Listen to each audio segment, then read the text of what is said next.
بسم اللہ الرحمن الرحیم۔ السلام علیکم ورحمۃ اللہ وبرکاتہ۔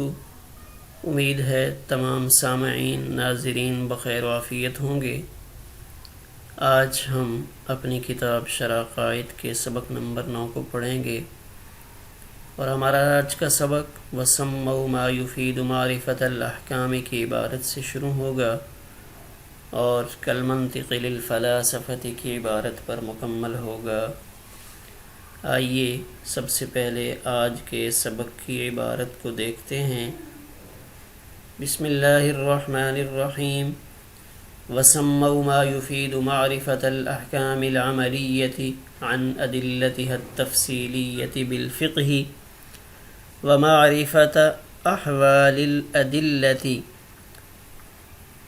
إجمالا في إفادتها الأحكام بأصول الفقه ومعرفة العقائد عن أدلتها التفصيلية بالكلام، لأن عنوان مباحثه كان قولهم الكلام في كذا وكذا، ولأن مسألة الكلام كانت أشهر مباحثه وأكثرها نزاعا وجدالا، حتى أن بعض المتغلبة قتل كثيرا من أهل الحق لعدم قولهم بخلق القرآن، ولأنه يورث قدرة على الكلام في تحقيق الشرعيات وإلزام الخصوم كالمنطق للفلاسفة۔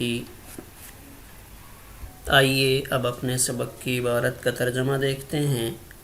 وَسَمَّوْا مَا يُفِيدُ مَعْرِفَةَ الْأَحْكَامِ، اور جو علم فائدہ دیتا ہے احکام عملیہ کی معرفت کا، اس حال میں کہ وہ معرفت حاصل ہو اس کے تفصیلی دلائل سے، اس کا نام انہوں نے فقہ رکھا۔ وَمَعْرِفَةَ أَحْوَالِ الْأَدِلَّةِ إِجْمَالًا، اور جو علم فائدہ دیتا ہے ادلہ کے احوال کی معرفت کا اجمالی طور پہ، فی افادتها الاحکام، ان کے احکام کا فائدہ پہنچانے میں، اس کا نام انہوں نے اصول فقہ رکھا۔ اور ومعرفت العقائد عن ادلتها التفصیلیۃ بالکلام، اور جو علم فائدہ دیتا ہے عقائد کی معرفت کا، اس حال میں کہ وہ معرفت حاصل ہو ان کے تفصیلی دلائل سے، اس کا نام انہوں نے کلام رکھا۔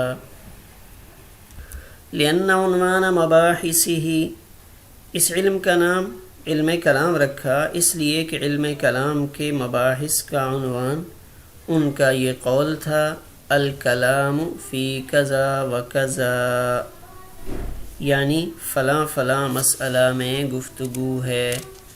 وَلِأَنَّ مَسْأَلَةَ الْكَلَامِ كَانَتْ أَشْهَرَ مَبَاحِثِهِ، دوسرا اس لیے کہ کلام الہی کا مسئلہ علم کلام کی مشہور مباحث میں سے تھا، اور وَأَكْثَرُهَا نِزَاعًا وَجِدَالًا، اور سب سے زیادہ نزاع و جدال کا باعث تھا، حتیٰ یہاں تک کہ ان بعض المتغلبات، کہ بعض ظالموں نے بہت سے اہل حق کو شہید کر دیا، لعدم قولہم بخلق القرآن، ان کے خلق قرآن کا قائل نہ ہونے کی وجہ سے، ولأنہ یورث، تیسرا اس وجہ سے، یورث قدرتاً، اس لیے کہ علم کلام پر قدرت پیدا کرتا ہے، فی تحقیق الشرعیات،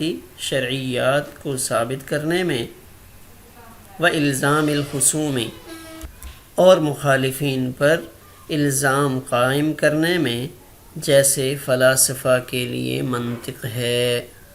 آئیے اب عبارت میں تھوڑا سا ترکیب کے اعتبار سے غور کرتے ہیں۔ سموا ما يفيد معرفة الأحكام العملية عن أدلتها التفصيلية، عن أدلتها التفصيلية یہ جار مجرور حاصلتاً یا صادرتاً محذوف سے متعلق ہو کر معرفت الاحکام سے حال ہے، یعنی عن ادلتی حل التفصیلیہ، یہ جار مجرور حاصلتاً یا صادرتاً سے متعلق ہوگا اور اس سے متعلق ہو کر یہ حال بنے گا، اور ذوالحال معرفت الاحکامی۔ بالفقہ کا لفظ بھی سمو فعل سے متعلق ہے۔ معرفت احوال الادلۃ اجمالاً، اس کا عطف معرفت الاحکام پر ہے، لہذا تقدیری عبارت اس طرح بنے گی وَسَمَّوْا مَا يُفِيدُ مَعْرِفَةَ أَحْوَالِ الْأَدِلَّةِ۔ بے اصول الفقہ یہ بھی سمو سے متعلق ہوگا۔